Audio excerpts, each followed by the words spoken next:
আসেন আজকে আমার জীবনের একটা সিক্রেট শেয়ার করি। আমার মতো এই সিক্রেট অবশ্য অনেকেরই আছে, সেম সেম সিক্রেট হইতেই পারে। যাদের এরকম সেম সিক্রেট অবশ্যই কমেন্টস বক্সে জানিয়ে যাবেন। এবার গল্পটা শুরু করি।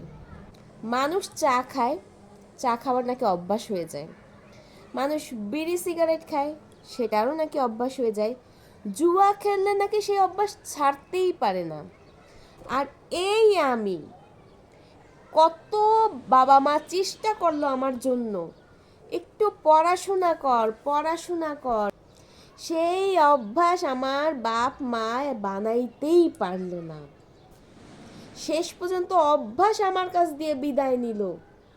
এখন এই পড়াশোনা আমার ছেলের জন্য রেখে দিছি।